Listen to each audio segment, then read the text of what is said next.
Salut à tous, on se retrouve pour parler du Real Madrid dans ce jeudi 8 décembre et on commence direct avec la Coupe du Monde et on revient sur le match entre l'équipe espagnole et le Maroc, c'était avant-hier, donc j'en ai pas parlé hier avec un épisode sur le Barça, on va en parler aujourd'hui. Et Asensio et Carvajal, c'est fini pour eux la Coupe du Monde vu qu'il y a eu défaite après la séance des tirs au but, que ce fut cruel pour l'Espagne.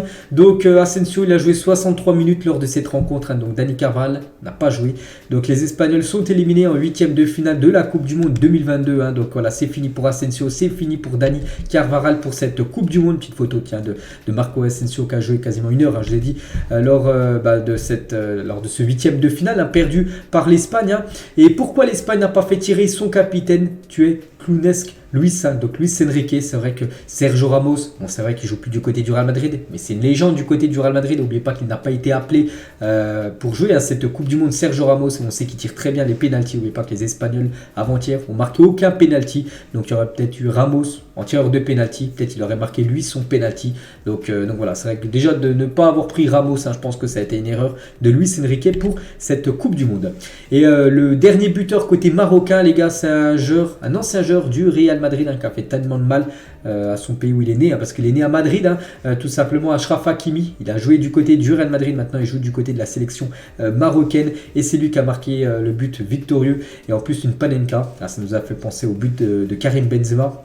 C'était en début d'année, les gars, contre Manchester City. Du coup, avec cette Coupe du Monde, c'est simple. En tout, il y avait 12 joueurs du Real Madrid qui ont participé à cette Coupe du Monde. Donc pour l'instant, il reste encore 50% de joueurs qualifiés, 50% de joueurs éliminés. Donc les joueurs éliminés, les gars, Asensio, Carvajal, Courtois, Hazard, Rudiger, Valverde, c'est fini pour eux. Et les joueurs qualifiés encore pour les quarts de finale, Vini, Rodrigo, Militao, Tchouaméni, Camavinga et Luka Modric. Donc félicitations à ces 6-là.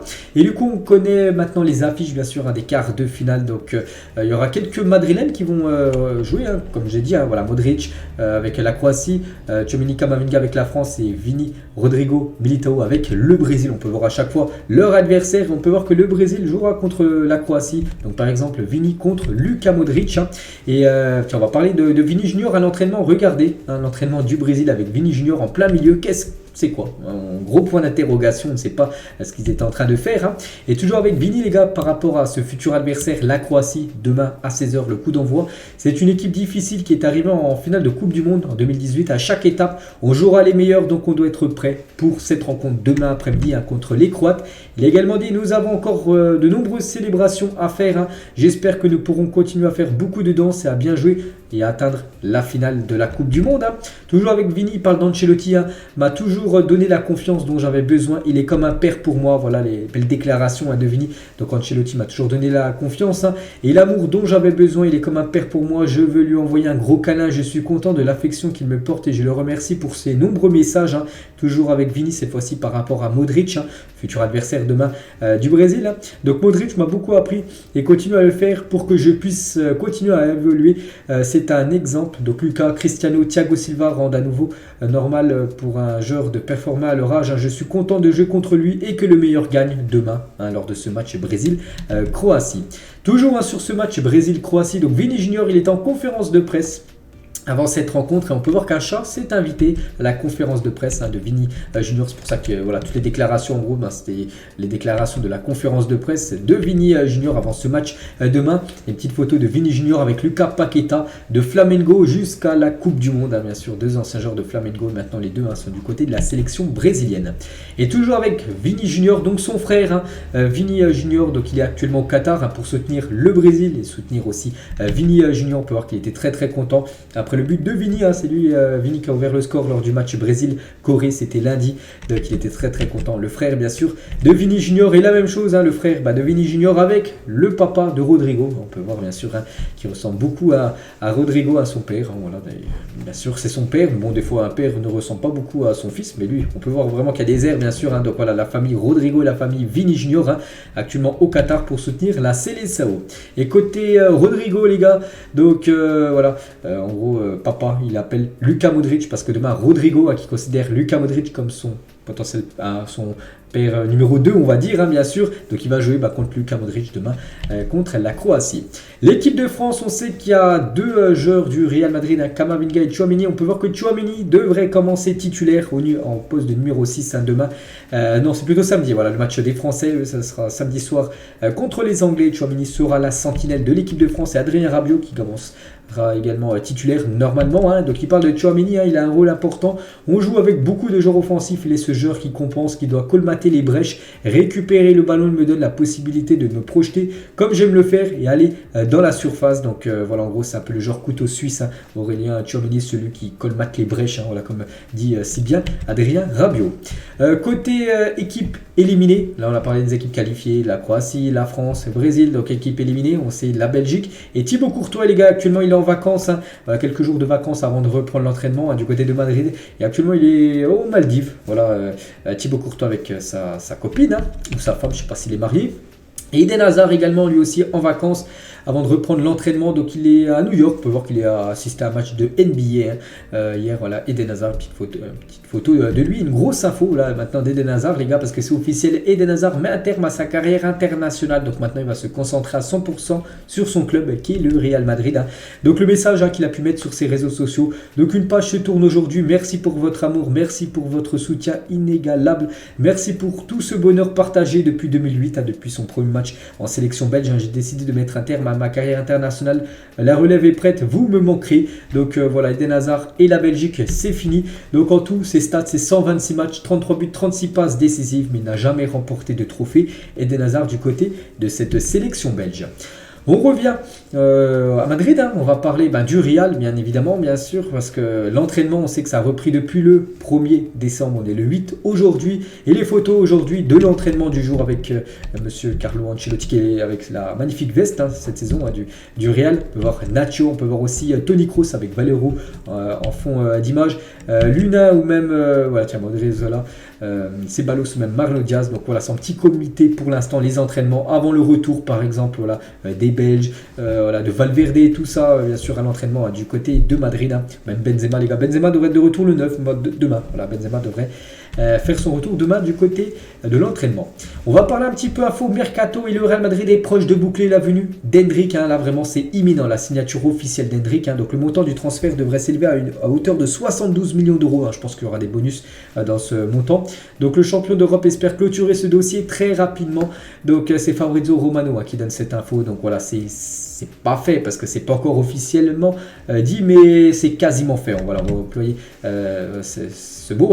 Donc l'amour d'Hendrick, les gars, pour le Real Madrid et son idolâtrie de Cristiano Ronaldo et Vini Junior ont été la clé pour la signature voilà, du jeune Hendrick.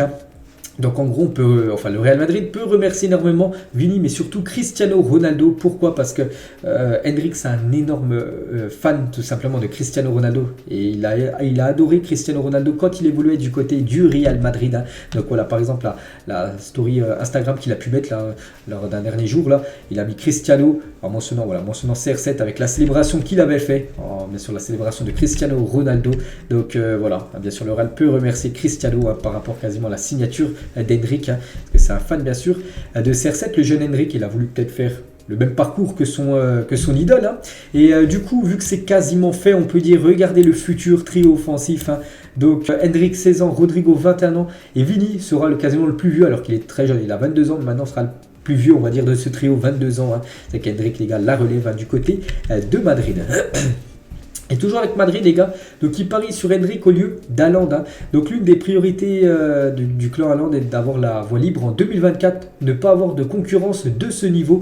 Parce que Hendrick, les gars, donc s'il signe là pendant le mois de décembre pour arriver au club, qu'en janvier 2024, quand il aura ses 18 ans. En gros, il ne peut pas venir, il ne viendra pas en janvier 2023, non, il devra attendre en 2024 à ses 18 ans. Et il ne veut pas être barré par Haaland parce qu'on entend beaucoup la rumeur Haaland du côté de Madrid pour remplacer Benzema en 2024. Donc voilà, le Real Madrid, les gars, a dit au clan Hendrick qu'il n'y aura pas de signature d'Erling Haaland tout simplement en 2024 pour laisser la voie libre au jeune Hendrick pour pour s'imposer après du côté du Real. Et Erling Haaland, comme j'ai dit, n'est pas une priorité pour le Real Madrid, pour deux raisons aussi, ses blessures et aussi son salaire qui est très très élevé. Donc voilà, bien sûr pour clôture ce dossier Erling Haaland.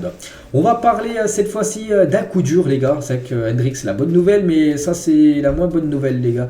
C'est Bellingham. On sait que le Real Madrid est très intéressé par Bellingham, et le problème c'est que le joueur, il y a de fortes chances maintenant qu'il rejoigne l'équipe de Liverpool. Liverpool est désormais le favori pour signer Jude Bellingham cet été. Les discussions sont plus avancées qu'avec le Real Madrid. La famille du joueur aimerait qu'il rejoigne cette équipe des Reds.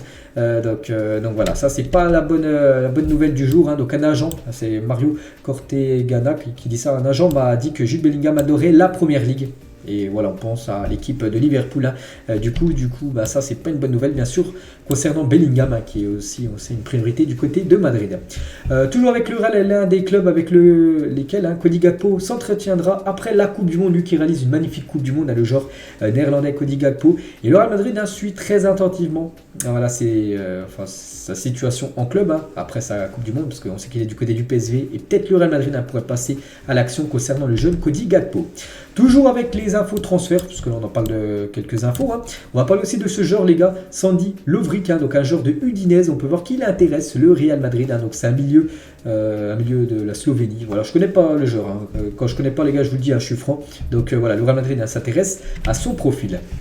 Lui, je le connais très très bien, les gars, c'est Josko Gvardiol. Et on peut voir que d'après les dernières infos, du coup, il n'est pas dans les plans du Real Madrid à l'heure actuelle. Peut-être l'été prochain, mais l'heure actuelle là pour cet hiver, c'est pas dans les plans du Real Madrid de signer la pépite croate en défense. On va parler de Dani Ceballos, les gars, ne compte pas pour l'avenir au Real Madrid. Tout indique qu'il quittera le club en fin de saison, et en plus il sera en fin de contrat en fin de saison, et ça sent le départ de Dani Ceballos. Il y a de fortes chances qu'il quitte cette équipe du Real Madrid. Du coup, il quitterait le club libre, vu qu'il sera en fin de contrat en juin 2023. On va parler de Pedro Porro, est toujours convoité par le Real Madrid, mais n'est pas la priorité du club pour le poste. Tottenham et Manchester United le surveille également. Donc lui, c'est un défenseur droit. On sait que le Real Madrid a besoin d'un nouveau défenseur droit. Donc voilà, Pedro Porro est une piste. Mais voilà, il y a aussi d'autres joueurs qui sont pistés. Regardez actuellement le temps de jeu au poste d'arrière droit cette saison avec le Real Madrid. Donc Dani Carvajal, 18 matchs, 1317 minutes. C'est comme lui le plus souvent, bien sûr, qui est titularisé. Mais on sait que Carvajal, c'est quand même limité. On a pu voir lors des grands matchs. Que ce soit en Ligue des Champions. Je me souviens même la saison dernière en Champions League, il a eu beaucoup de mal par exemple contre Mbappé, contre les grands joueurs de Manchester City. Voilà, il faudrait peut-être trouver quelqu'un d'autre, bien sûr, par rapport à Dani Carvajal. On peut voir que Vasquez a joué 553 minutes, Rudiger a joué 28 minutes cette saison au poste de défenseur droit, et Odriozola, qui est aussi défenseur droit, il a joué aucun match, aucune minute pour Odriozola lui aussi, ça sent le départ. Les enfants de Courtois et Vasquez sont officiellement inscrits dans l'académie, donc en gros dans le centre de formation du Real Madrid. Donc Nicolas, qui doit être, je ne sais pas si c'est le fils de Vasquez ou de Courtois, bon je pense que ça doit être le fils de Courtois, et Lucas, qui s'appelle peut-être comme son papa, Lucas Vasquez. Donc lui serait le fils de Vasquez. Donc les deux sont du côté du centre de formation du Real Madrid. Petite photo de Karim Benzema, l'un de ses derniers jours de vacances, parce qu'actuellement il a la Ligue de la Réunion. Il devrait être de retour demain à l'entraînement, jeudi le 9 décembre. Et voilà, une petite randonnée pour Karim, bien sûr, en espérant qu'il revienne en forme du côté du club. Liverpool a contacté le Real et l'UEFA pour se plaindre de la répartition des billets pour le match retour des huitièmes de finale au Santiago Bernabéu le 15 mars 2023. On parle des huitièmes, bien sûr, de la Champions League. Le club anglais n'a reçu que 1800 places au lieu des 3000 convenus selon le protocole UEFA. Voilà, donc Liverpool, les gars, aimerait avoir plus de places pour ses supporters pour le match retour du côté du Bernabéu. Javier Tebas, les gars, président de la Liga, le président du Real Madrid ne veut pas que les autres clubs grandissent. C'est la réalité. Peut-être il parle là de la Super League, parce qu'on sait que le Real Madrid, Florentino Pérez veut adhérer à cette Super League, et Nasser, les gars, lui est contre la Super League. Et Nasser, les gars, par rapport à cette Super League, donc Nasser, c'est le président du Paris Saint-Germain, il a dit cela n'arrivera pas, personne ne les rejoindra, personne n'ira au stade, personne n'organisera quoi que ce soit, les fans et les clubs ne laisseront jamais cela se produire. Qui jouera 3 clubs fantastiques, cette Super League? Donc les 3 clubs, on sait qu'il y a le Real, le Barça, et je crois que c'est la Juventus du côté de l'Italie, qui sont encore adhérés, on va dire, qui sont pour adhérer à cette Super League. Et toujours avec Nasser, hein, pourquoi les membres de la Super League jouent-ils encore la Ligue des Champions? S'ils critiquent vraiment la compétition, laissez-les quitter la Ligue des Champions, qu'ils aient joué leur Super League à 3 clubs, comme je dis, le Barça, le Real et l'équipe de la Juventus. Et l'objectif, les gars, de Florentino Pérez, les gars, est de doubler la valeur boursière actuelle du Real Madrid à 3 à 4 milliards d'euros à 8 milliards d'euros en 2025. Donc il pense surtout grâce au nouveau stade. Hein. Donc Pérez a la garantie que l'exploitation du nouveau Bernabéu combiné avec le partenariat Six-Seto pendant 2 décennies générera un chiffre d'affaires à long terme d'environ 400 millions d'euros chaque année. C'est pour ça que tout simplement il a pour objectif de doubler la valeur boursière actuelle du Real Madrid. Et il passe à 8 milliards d'euros, ça deviendrait quasiment, je crois, le club le plus cher au monde. Et toujours avec ce Santiago Bernabéu, vu qu'on parlait du stade, qui pourrait générer beaucoup d'argent quand il sera fini, on peut voir l'évolution des travaux, bien sûr, ça avance, n'oubliez pas qu'il devrait être prêt d'ici à peu près 6 mois, ce bijou. Le Real Madrid, les gars, donnera 20 générateurs d'énergie à l'Ukraine. Voilà, c'est la fondation Real Madrid qui fera un don à l'Ukraine, parce qu'on sait que c'est toujours compliqué ce qui se passe du côté de l'Ukraine.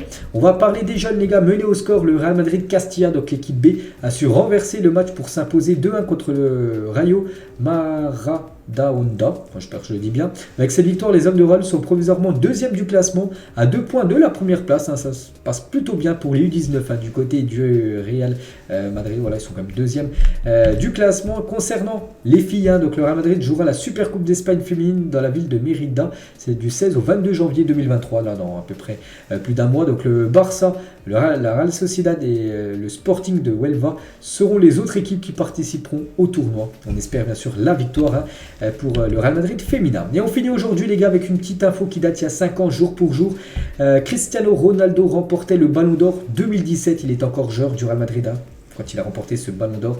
Donc le 5e de sa carrière, égalant à l'époque son rival de toujours, Lionel Messi. Donc il avait terminé devant Léo Messi 2e, Neymar 3e. Ronaldo remportait ce Ballon d'Or. Le dernier qu'il a remporté, il en a remporté 5. Le dernier, c'était il y a 5 ans, jour pour jour. C'est vrai que depuis qu'il a quitté le club en 2018, jamais il a remporté de nouveau un Ballon d'Or, Cristiano Ronaldo. Donc voilà, les gars, ce qu'il y a à dire aujourd'hui. J'espère que ça vous a plu. On se retrouve demain pour le prochain numéro. À demain.